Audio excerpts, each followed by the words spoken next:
Hello and welcome to FMI's Built-In Podcast. I'm Scott Winstead, FMI Consulting President.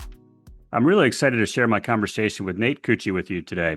Nate is the CEO of FC, a full-service electrical contractor headquartered in Grand Rapids, Michigan.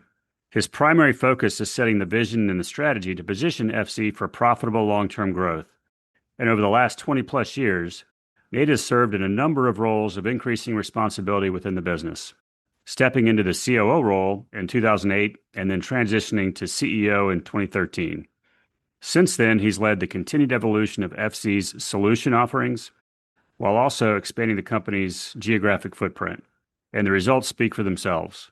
Since 2008, FC has grown from roughly $20 million in revenue and 125 employees in a single state presence to a $200 million business with 600 employees operating across multiple states, with about half of its revenue now coming from outside of the state of Michigan. In this conversation, we explore the leadership lessons and decisions behind that growth, what it really means to build a field-first culture, how to think about operational excellence as a system, and why being a disciplined capital allocator matters more now than ever. Please enjoy my conversation with Nate Koetje. Well, Nate, welcome to the show. Thanks so much for being here. Excited to have you. Yeah, you bet. Thanks, Scott. I'm looking forward to it. So I'd love to kick off with your origin story, but I know you're not a big fan of talking about yourself. So I was thinking maybe we go with a bit of a true-false question. Sure, let's do it. So legend has it that when you got hired into FC 26 years ago, you were a recently married unemployed social worker. Yeah, so you can imagine my in-laws were super impressed at my wife's selection of her lifelong mate. Yeah, I think maybe the origin story gets exaggerated a bit over time, but those things were certainly true. I had recently graduated, recently been married, and needed a job.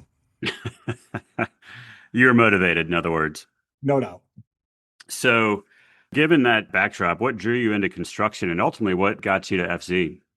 Yeah, so I had worked in residential construction, I think summers, weekends, from age 16 all the way through college. It would probably be an exaggeration to call myself a carpenter, but I was on the other end of a hammer for most of that time. And candidly, just really loved life on a job site. So after wrapping up the now infamous social work degree, I really was just looking to get back to that job site environment. It was an environment that I was familiar with and comfortable with. And it's not like I came into the industry with some grand plan. Candidly, I needed a job and I liked the work.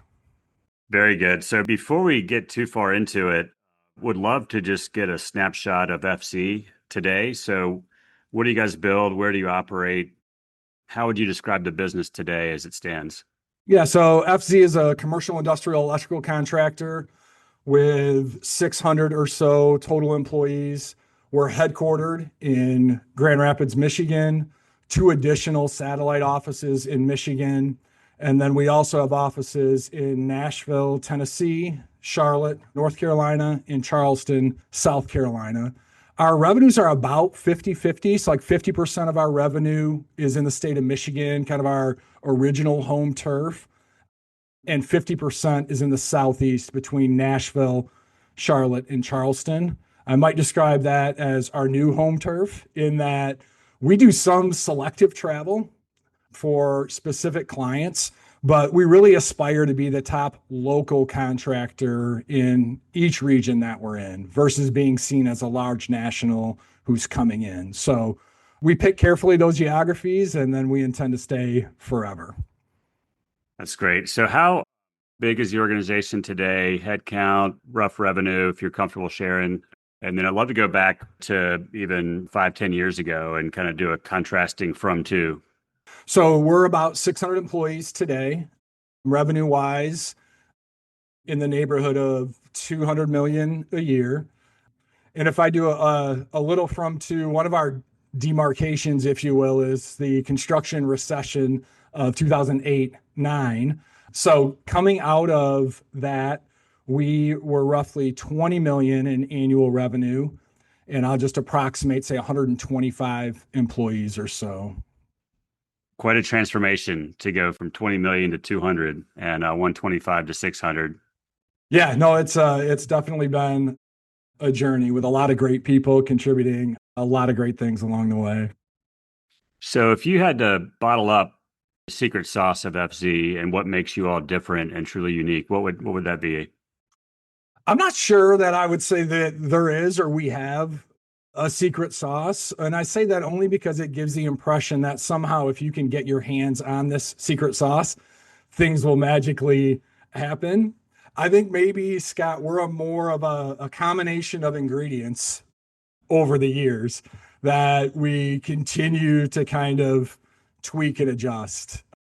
It's taken us a while to get that mix right. And I imagine that we're always adjusting as things change around us. But I think there's maybe four things in our recipe, if you will, that I don't know if they make us unique, but they make us certainly proud of who we are. So those things are, we've got this element of this blue collar, entrepreneurial spirit of just grit and determination that runs through everybody at FC, from first year apprentice all the way through our leadership team.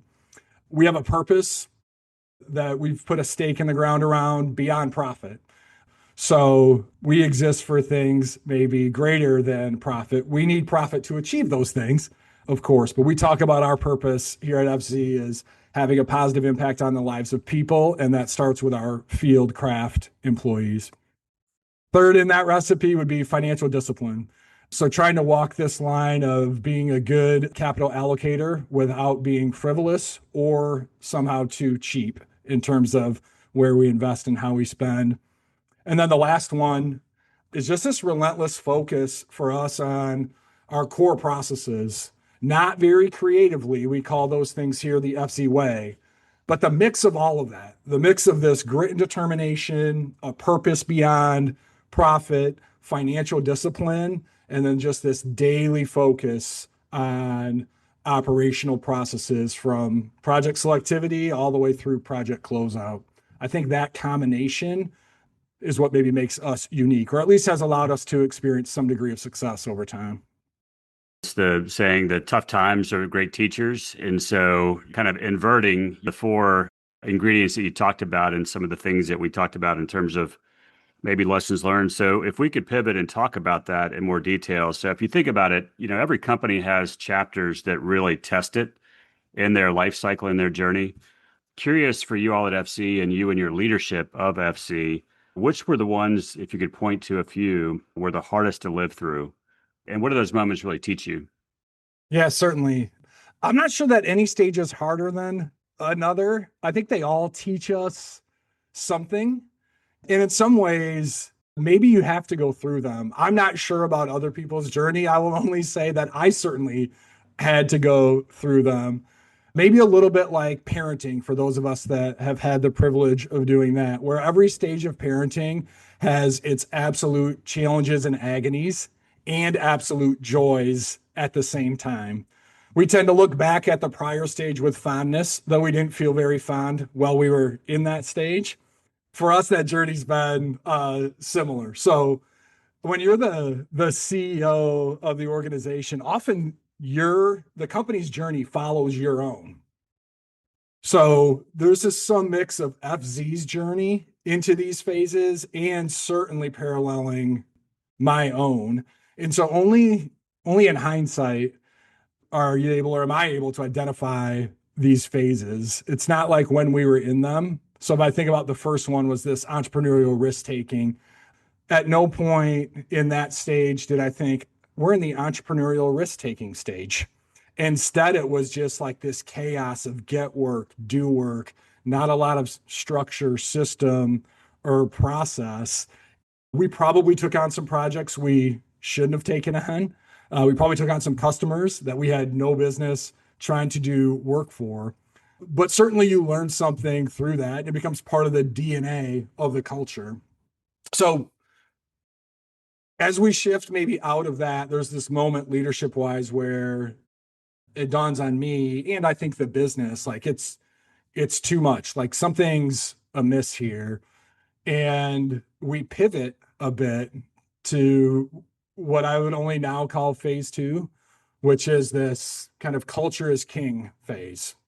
And I want to tread lightly here because I know there's a lot of people will say, yes, culture is king. And I'm not saying it's not. But for a number of years, all I talked about was like purpose, core values over and over again. And I'm not saying those things aren't important. Like they are, but we would have done well. There's a nonprofit saying, maybe this goes back to my social work degree, called No Money, No Mission. And somehow in this kind of culture is king phase, which might have lasted 5, 7 years, where that's all I was preaching and teaching. And consequently, the company kind of followed suit. I think we forgot how to make money. We forgot about like the core fundamentals of the business. And our results were average at best. And if I'm being totally honest, and this is clearly just you and I talking here, Scott, below average more often than we would have liked to have seen.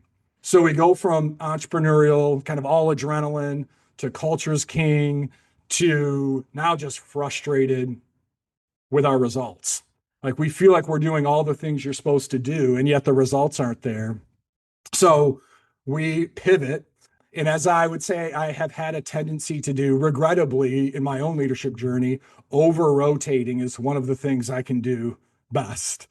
So we pivot to kind of this financial discipline, which sounds good. However, our financial discipline was really about just being frustrated. And so I think about the things I know today about what really drives results in a construction company. Financial discipline around return on invested capital, yes. Improving productivity, yes. Ensuring our craft workforce has the tools and equipment and information they need to be successful, yes. Unfortunately, those weren't the things we were focused on. Instead, we were like, no more candy in the office. Instead, we were moving kind of the deck chairs around, if you will, on the proverbial Titanic and not getting to what we actually had to get to.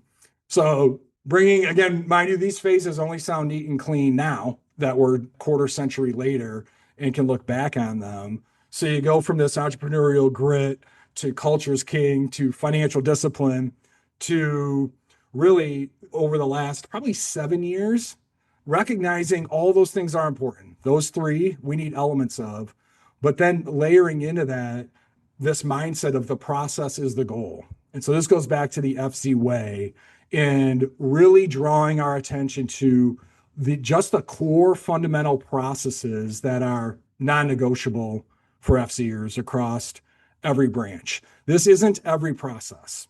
So we have a handful that we say, like, these are the deal breakers.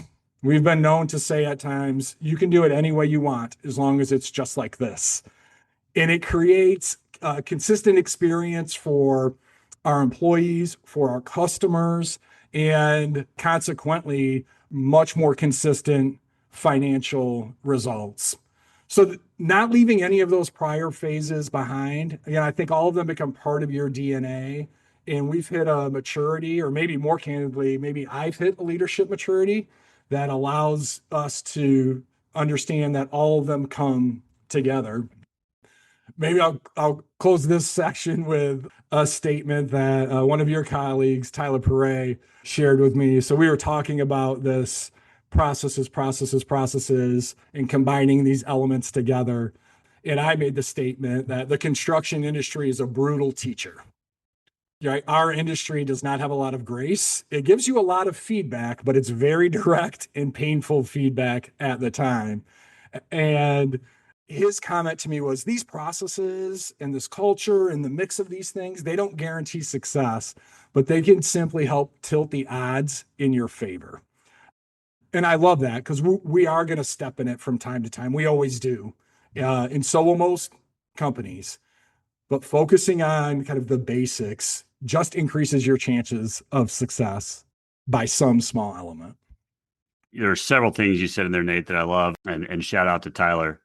But I think this might be James Clear talks about, you don't rise to the level of your goals, you fall to the level of your systems or your processes. There's a lot of folks in organizations that conflate the two. Having goals is good, but having the process to achieve the goals are critical. You have to have both. Both are important, but you usually don't achieve the goal if you don't have the processes and you don't consistently follow the processes, which is the unsexy part of the equation, right? It's No doubt. the daily slog and the daily grind to kind of just get it done and persevere. We talk a fair amount here. We use language like the process is the goal. And just to keep ourselves focused on exactly as you're talking about, like, so big dreams. I might say things like dream big, act small.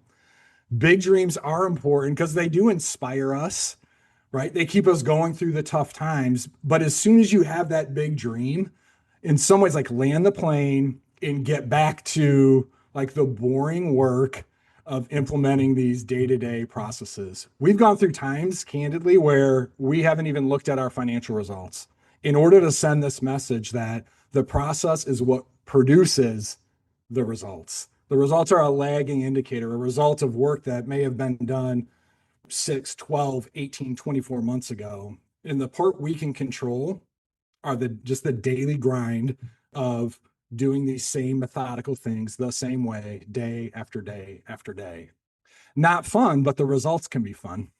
Since you're on video, you can't swing at me. I may quote Nick Saban here, since you're a University of Michigan guy, but talks a lot about be where your feet are and focus on. Talks about the process, right? And it's all about, what is your assignment on this play right now? What's happening in front of you right now? Own that, and your other 10 teammates will own that. And then you don't have to look at the scoreboard. It takes care of itself. It's a very similar philosophy. No Not to doubt. not to devolve into coach speak here, but And it's even as a Wolverine, even I can maybe learn something from Nick Saban. Thank you. earmuffs, right? Don't tune it out. Just so much to unpack with the four phases, Nate. And honestly, I could probably safely say that a good percentage of the industry that we are a part of could say that the same thing, that they've either experienced all four or certainly pieces and parts of those four phases that you described.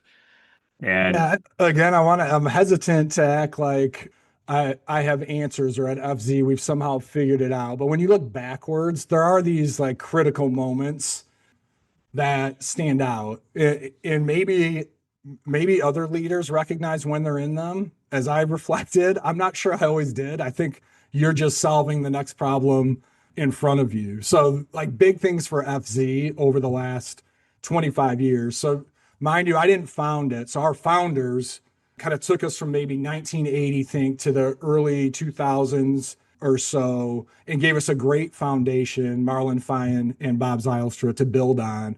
From there, so my recollection is from my leadership moment started to happen in like 2005, 2006.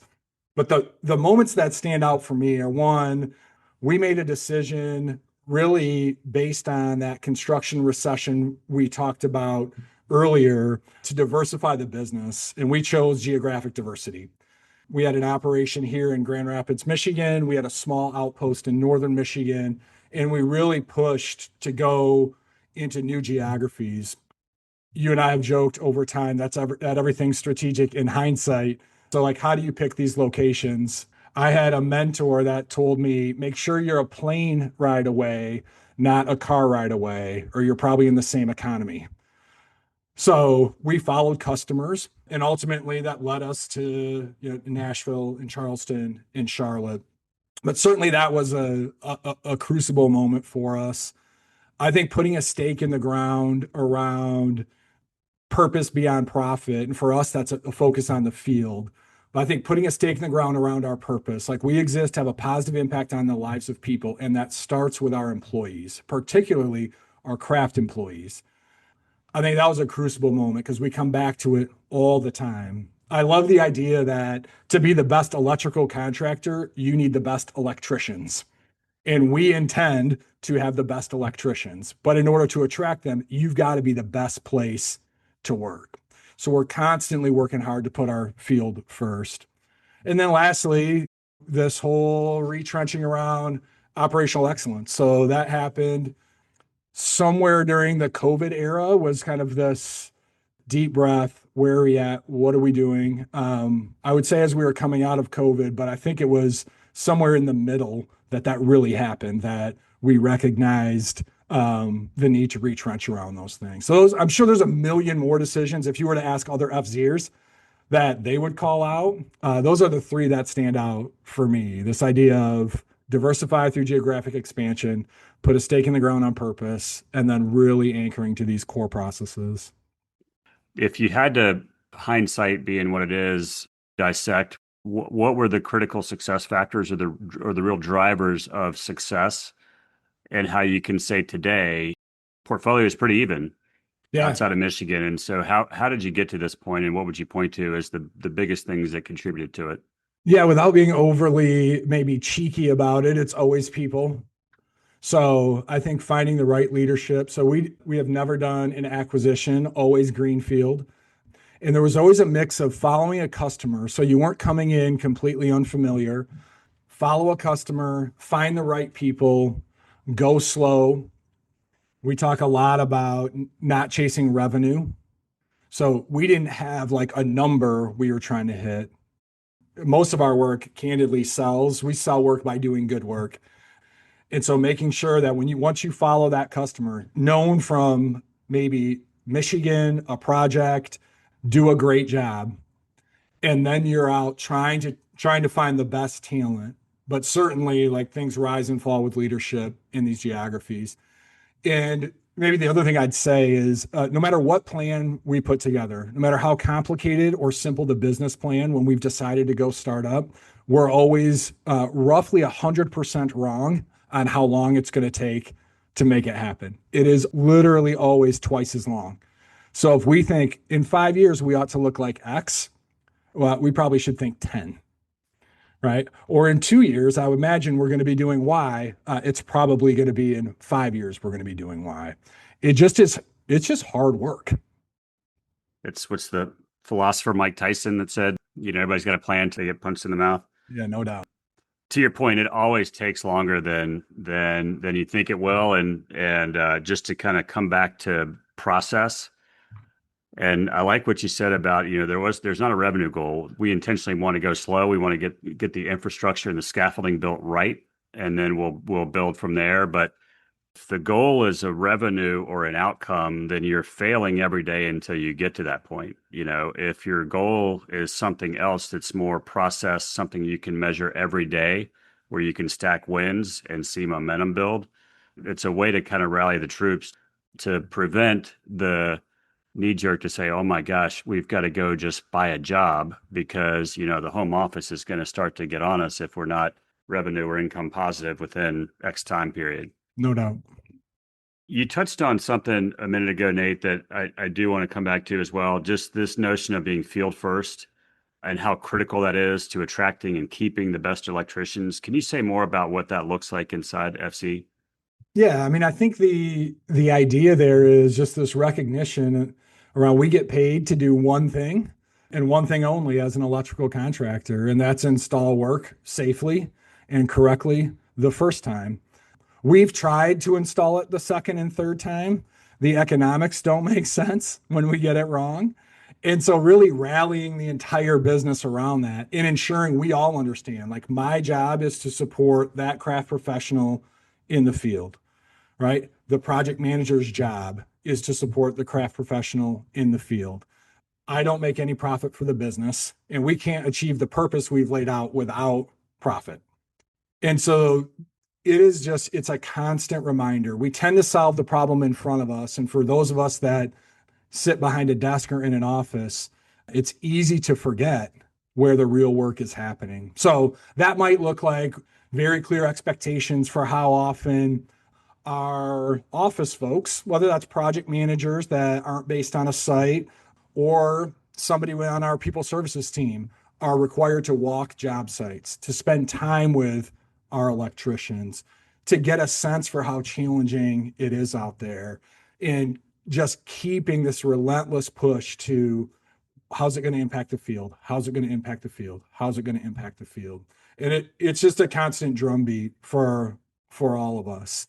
Sometimes perhaps our project managers don't love me standing in front of them and telling them they're not the most important, but it takes a little bit of that too. And I think we all understand it becomes ingrained in us that's the deal. Getting our folks the right information at the right time so they can install work safely and correctly the first time, like that is the deal for us.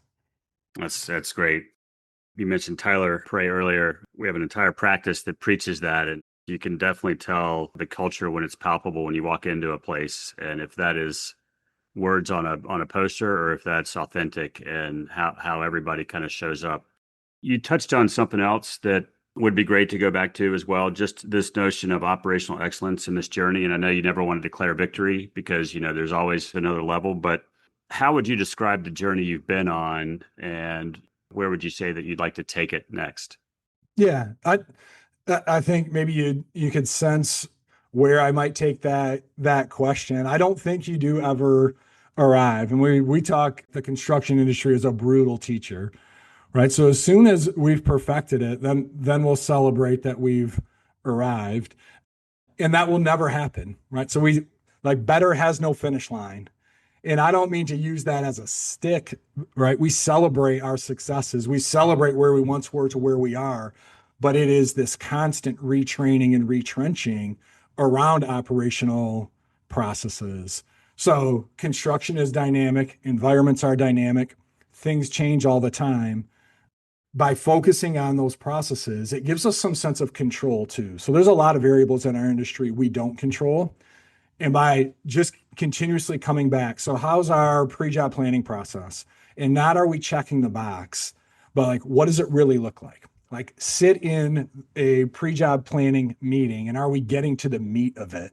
So, I mean, I honestly, I think I don't see the whole industry. Well, where are we compared to where I think we could be if we're on a scale of 1 to 10? Maybe we're a 6, maybe a 7.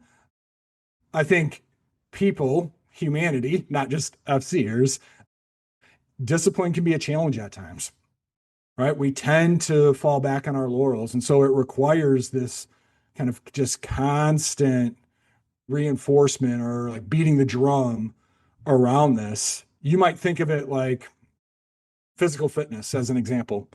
So imagine you had asked the question like, Nate, how are you feeling about your physical fitness? Good enough to stop focusing on it? And I was like, yep, pretty sure I've got it. I'm thinking about that double cheeseburger and that ice cream tonight. Well, all of a sudden, 3 days from now, I got a problem and I've got to retrench. What we want here is to always be focused on it so we don't have a problem, so we don't have to retrench. But as we were talking about earlier, it's the little things day after day after day after day. And it's sometimes not that exciting. It's not the adrenaline you get from, putting out a fire. It's just ensuring you don't have a fire. Exactly, exactly. The preemptive. I think this may be Bill Gates. I can't remember where I read it, but this notion of success as a lousy teacher, it can seduce smart people into thinking they can't lose. And so I definitely understand your perspective on not ever wanting to kind of spike the ball in the end zone and thinking you got it all figured out. So something you touched on earlier, I think it was when you were talking about your kind of the four ingredients, but this notion of being a good capital allocator. Would love to hear a little bit more about growth strategy and not necessarily what they are, but when you're thinking about, do we choose door A or door B? What's the filter that you run those types of decisions through? So if I get really tactical on that, we're a project-based business. It is about selecting, we have some great general contractors we work with, and we have some great end users that we work with. And it is about working your way through a filter for those folks around their growth, right? Hooking yourself to the right train, if you will, that's going to take you somewhere. Their value system. Do they see us as a partner? How do we interact with them? How do our folks in the field align with their folks in the field? So that's maybe very tactical. I'm afraid you might be disappointed in my answer here, because if you said, what's your growth strategy? I would tell you, oh, we don't have a growth strategy. We grow. So if we go back over a 25-year period, and average it out. Now it's construction, so it's lumpy. But if we smooth that out, we may have a compound annual growth rate between 10 and 15% over a 15-year period. But most of those growth is finding us. We're getting pulled into growth versus hunting growth. And this might go back to some early lessons learned for me when I've chased results, if you will, or caused our business to, it didn't go that well. And so we do good work and our customers pull us into new opportunities, maybe larger opportunities, perhaps larger projects or projects in a new geography. And we follow them through.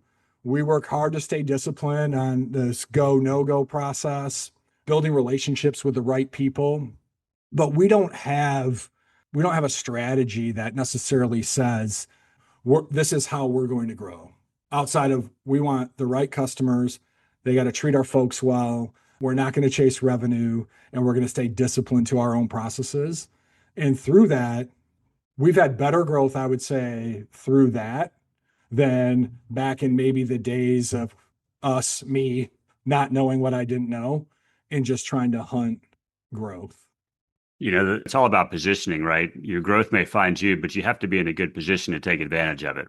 If you're not in a good position, you don't have the options, and then you're forced into choices that you don't really want to be forced into. Yeah, no doubt, no doubt. So if I think of the mission critical boom that we're in the midst of right now, right? We've been fortunate to participate in some of that, but it's not as if a decade ago I thought, you know what, we need to position the business for this upcoming AI mission critical boom. Now, some people in our industry did. I know that for a fact. They're much smarter, right, than what I am. We were brought to it because our customers brought us into it, right? So we might have been doing some great industrial manufacturing work that was complicated with tight schedules, tough lead times. And our success there led us to, hey, would you guys be willing to dip your toe in the water on this? And we try in those situations to err on the side of yes, known customer, known relationship. We think we have the skill sets. And so, yeah, I don't mean to act like we're falling into it. I think there is some strategy there in being well positioned for those things when they happen, for sure. Absolutely. Absolutely. You've touched a lot on culture throughout the conversation. I know it's something you're very passionate about, as are your fellow leaders at FC. But as you grow and as you go on this journey that you've been on since 2008 to take it from 20 to 200, as well as add the number of people that you have, culture is easy to talk about. It's hard to get it right. And it's really hard to get it right as you're scaling and growing consistently and compounding like you're talking about. So if you would maybe talk a little bit about how do you build it with intention and how do you stay true to it? Yeah, no, for sure. So yeah, most of these lessons come out of getting it right sometimes and wrong other times, and then repivoting and retrenching. Maybe I'd start with first how we think about culture. And we have a lot of cultural reinforcing posters on walls, in job trailers, on gang boxes. And I don't want to take away from those things because I think they are important reminders, but it can't stop there. Like true culture are the behaviors that you tolerate over the course of time. And it begins to set this expectation. It's the unwritten rules. Now, having a poster that says the process is the goal, which we have everywhere, or a reminder that we put our field first, those are good reminders, but they have to reflect reality. They don't create reality. So over time, maybe what we've learned is that first, all teams, whether that's me as the CEO here at FZ, or a regional or branch leader, or a project leader, a superintendent or foreman in the field, all teams grow to reflect their leader. And you can't stop that. That is how it's going to go. So I've been at FC a long time. In many ways, FC becomes a reflection of the things I like about myself and the things I don't always appreciate about myself. Because over time, those are the very things that people develop. So getting the right leaders culturally matters. Now, maybe how to do that is a little bit like the ingredients we were talking about on the front end. Not any one of us is perfect, but I think understanding that culture in a branch, in a region, on a job is going to grow to reflect that leader, and then being clear what the non-negotiables are, right? Whether that be setting clear expectations around, here at FC, it would be like around core values, like our actionable behavior-based core values, setting those expectations and then holding people accountable to them. And accountability can look like a lot of things. But as a leader, you've got to be really engaged with those you're leading to be able to see their behaviors. Right. So I say often here at FZ, we lead with our boots on. Like the true testament of our culture is spending time with our folks out in the field. And what does it feel like to work here from their perspective? Having these non-negotiables, setting clear expectations, holding people accountable, being close enough to the work to see what reality looks like, I think helps. You never get it perfect. Maybe the last thing I'd say on that, Scott, is just maybe a reminder, just like the conversation around process, the work never stops. So as soon as you take your eye off from it, it's going to atrophy and it's going to drift away from you. And so it's this constant, whether it's culture or process, but just this constant kind of nurturing along of folks, ensuring they understand the expectations. When they fall outside of the boundaries, nudging them back, having a conversation with them. Maybe those conversations sometimes are parental, like help me understand, lead with a question. But ultimately, you're always modifying your own behavior and the team's behavior to fit within these cultural boundaries. I think this was maybe Shane Parrish, who I read and listen to quite a bit, but I think it was him that talked about if you want to know what somebody thinks about themselves, understand the narrative that they tell themselves about themselves. And so, a lot of times you can get at that through like asking good questions about, and then you can see how somebody could come to the behavior or the action that they may have done. And it makes the conversation a lot more productive than kind of interrogation. But you talked about, just the importance of selecting and developing the right leaders. Love for you to say more about what do you look for to determine if this person's got the goods to be a great leader? Yeah, I wish I had a formula that I could share with you. You're looking for maybe some core personality traits, right? So for us, you'd start with our core values. So you'd start with, are they a person of integrity? Are they a we first or a me first person? What's the emotional intelligence like? How do they navigate conflict? How do they deliver feedback? And so paying attention to how people respond to pressure and before they're in a huge pressure cooker tells us something. So you've got kind of this value system. Who are they as a person? And then I might marry that up with grit, determination. I'll say things like you gotta want it, or there's times you have to do hard things and you have to tell yourself there's no off ramp. Like there's only one way, and that's through. So I think we've talked a lot, maybe pop culture, pop business culture has talked a lot about grit in the last, maybe 5 years or so. But it's simply overcoming adversity and being willing to just lean in and stick with something long enough that you can solve it. And there's indicators of that along everyone's leadership journey, right? So a good chunk of our folks that are in leadership positions around FZ have come out of the field. And those folks have been honing those skills since they were first year apprentices. How are they responding to a light fixture that doesn't fit in the space it was supposed to fit into? How are they responding to a difficult conduit bend that doesn't quite lay out the way a drawing said it was supposed to lay out? All the way up to how are they navigating economic hardship for the corporation as a whole? So I don't know, go back to the question of like, what do you look for? I don't think there's a magic formula. I don't think leaders are necessarily born, right? Are they coachable? Are they willing to learn from everyone? Are they hungry for their own career? I think Patrick Lencioni had this hungry, humble, smart. And at the risk of just repeating him, I think there's a lot of truth to that, right? Where he talks about smart, like people smart. How are they navigating conflict? How do they set goals? So we talk a lot about setting clear expectations and holding people accountable. Doing that is an art because people are unique. So watching someone's style from how they lead on a job site to how they lead as a project manager to then maybe a group leader to then maybe a director and so on and so forth.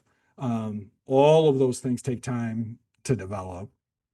Just the notion of adversity, and great leaders have had their share of it. They've got the scar tissue to prove it, but they learn from it. And to your point about observing how they behave when going through it is a really good tell for how they'll handle it when it comes again. Because as you said earlier, the construction industry is the construction industry, right?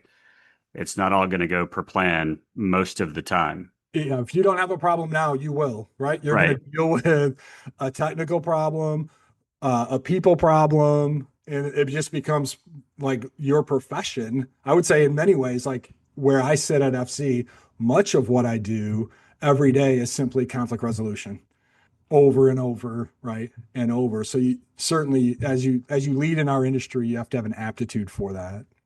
Well, and also the antibodies for it, right? So there's two ways to look at that, as a problem or an opportunity, right? Not to get too corny and cliched, but it does change the outcome a lot of times depending on how you go into it, thinking about it. Well, Nate, this has been a great conversation. I want to be very respectful of your time. I know how busy you are. I do have one last question that I tend to try to ask everyone, and that would be just one of advice and reflection. I know you don't take a whole lot of time to look back and kind of reflect, but if you could go back to 26 years ago when you were the unemployed, just recently married social worker as you joined FC, if you could give yourself one piece of advice knowing what you know today back then, what would that be? Yeah, no, I appreciate the question and the chance to think about that.